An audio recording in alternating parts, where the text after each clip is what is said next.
What's up, everyone? Welcome to another episode of 100 Yards Football Sports Talk Radio. I'll be your host and producer, Logan Landers. Join me here today to talk about the 3-5 Kentucky Wildcats going on the road to Neyland Stadium to face off against the number 7 ranked Tennessee Volunteers, coming to this game at 6-1.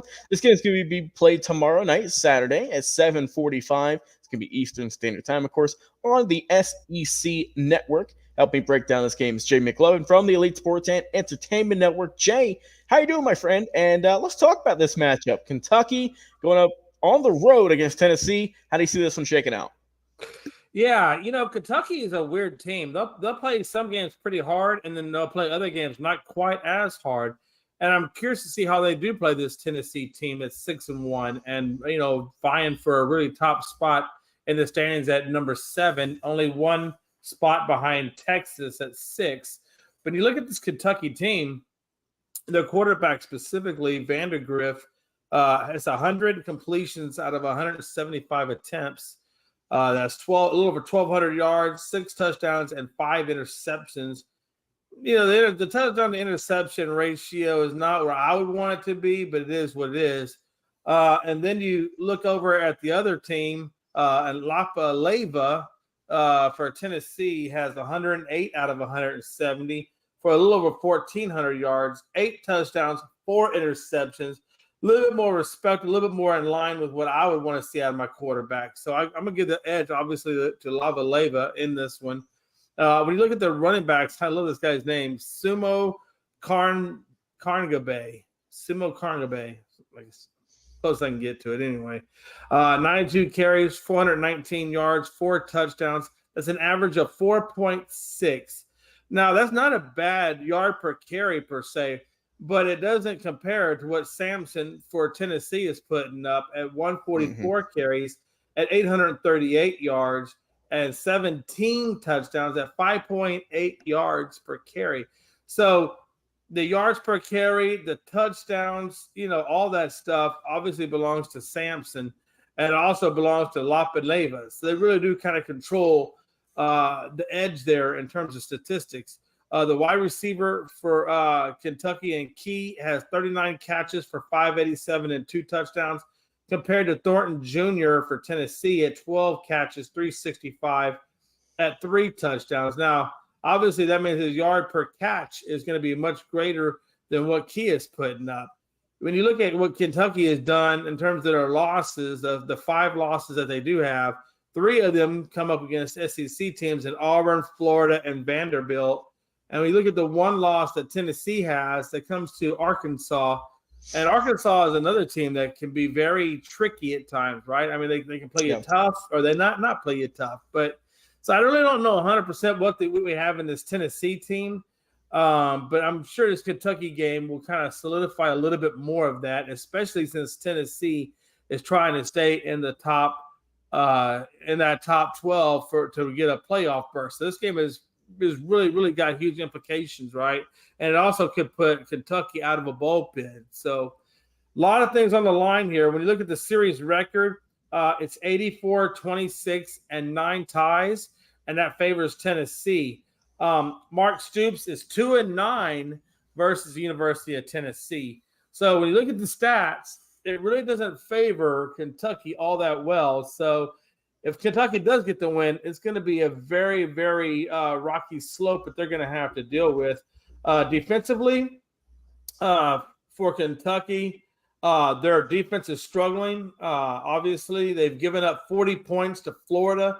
They gave up 24 points and 460 yards in the second half to Auburn. So let that sink in for a minute. Obviously, they suck in the second half. You got Kentucky, who needs 3 wins to make it to a bowl game. 3-1 is what they got to do. And Logan, it is not going to be easy at all for them to get that 3-1. When you look at the players to watch for Kentucky, you got Dane Key Jr. His 87 receiving yards versus Auburn. And then you have the defensive lineman Keyshawn Silver. He's got a sack and 4 tackles versus Auburn. And then when you look at the linebacker in Jamin Johnson, I guess I said Anyway. Jay Dumas Johnson. There you go. Thank you. Man, that first name was just throwing me for a loop. But anyway, when you look at that linebacker, he's got 8 tackles versus Auburn, 40 tackles, 2.5 sacks for the season. Those are the 3 guys that I would be paying attention to. When you look at Tennessee, the 3 players I'd be watching is a running back, Dylan Sampson Jr. He leads the SEC in rushings and touchdowns, 17. He's averaging 119.7 yards per game. When you look at the defensive lineman, James Pierce Jr., he's a top first-round selection, should be a top 10 first-round selection in the draft, I would imagine. He's averaging a half a sack per game and draws lots of attention, Logan, on that defense because of that fact. And the last one I would probably be paying attention to would be the defensive lineman, Joshua Joseph Jr., and he's 6'3" at 245, and he has a great nose for the ball, Logan, and he has 2 forced fumbles this season. So those are the key players that I would be looking for in this game. Obviously, I think the edge is going to go to Tennessee in this, but I do think it's going to be close. I think Kentucky is going to put up a fight to try to get that bowl win. So I'm going to say probably 28-21 in favor of Tennessee.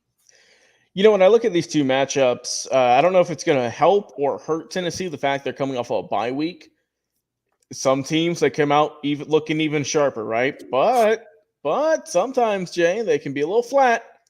Yes. So we'll see how that can affect them. When you look at this team, obviously, a lot of people always look at the quarterback as the mainstay, and obviously Nico Lamaliva is a good quarterback. Like I said, he's got 8 touchdowns, big can of an arm, 1,400 yards. But Jay, Dylan Sampson, to a lot of people's minds, is the best player on on Tennessee. Because, when you look at him, he is just an absolute menace, Jay. Tennessee is 7th in the country in terms of running games. They average 240-plus yards a game. That is incredible. Dylan Sampson's number 13 with 838, as you mentioned earlier. And, Jay, he's also rushed for more than 100 yards in all but just 1 game this season.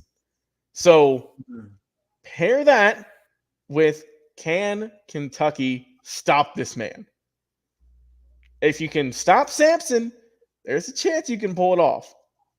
Now, another way that Kentucky can win this ball game, Jay, they have a really good defensive line. And I say that, Jay, they got 20 sacks in the season. Yeah. They can get to the quarterback. I remember I was watching that Georgia game. Remember when they played them tough? Yeah. And there was just no time for Carson Beck to get comfortable. They have, like I said, if they're able to get through the line, they have a chance. They also have 15 passes knocked down, 7 picks on the year. So they've got some good players on defense, Jay. Like you said, it's just their running game and their passing game that they're a little bit behind. They're a little bit lackluster with Vandegrift, and also when you look at their running backs in Carngabe and also Wilcox.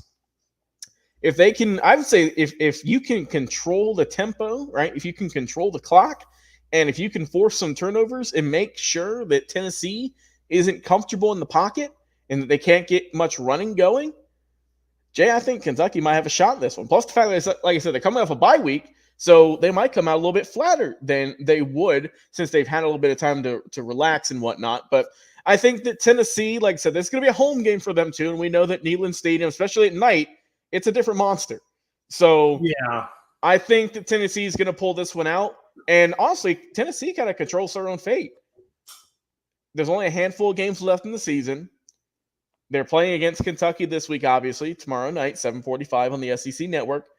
They got Mississippi State, but Jay, where it all comes to a head for Tennessee is, don't think of these as warm-up games, because you got Kentucky, you got Mississippi State, and then on November 16th, you're facing off against the current number 2 ranked Georgia Bulldogs.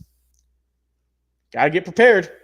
These are the games where you sharpen your iron, Jay. You make sure everyone's healthy. You say, all right, boys, a couple weeks. We got Georgia. We'll see what happens. But I think Tennessee will win this game ultimately. But I'm with you, though, man. I think Kentucky will put up a fight. I think that they've struggled, man. They've struggled in conference play this year. Only 1-5. But they, like I said, they're not awful, right? You see the fight in this team. They're not just getting beat up. they're putting up a good fight, but I think that Tennessee is going to be too much for them. I think the running game is really what's going to do them in. I think the running game of Sampson is tremendous, and I think that will be Kentucky's undoing. I think that they'll get some pressure on Nico, but I don't think it's going to be enough. So I'll go Tennessee getting to win this ball game. Give me a final score 35-28. I think it's going to be a good game. I think Kentucky's offense is going to show up a little bit more because, like I said, it's nightlife. It's Neyland Stadium. You got to get if you're Kentucky, you're just trying to get for a bowl game at this point. You got to win this game if you want to be in a bowl game. So I think it's going to be a good matchup, but I think overall Tennessee Vols are going to roll in this one and improve their already impressive season to 7-1. Just my opinion and yours as well. Jay, I appreciate you, my friend. Jay McMinn, of course, from the Elite Sports and Entertainment Network. I've been your host and producer, Logan Landers. Guys, drop a comment who's going to win this game. It's going to be Kentucky. It's going to be Tennessee. Let us know. Until next time, we'll see you again.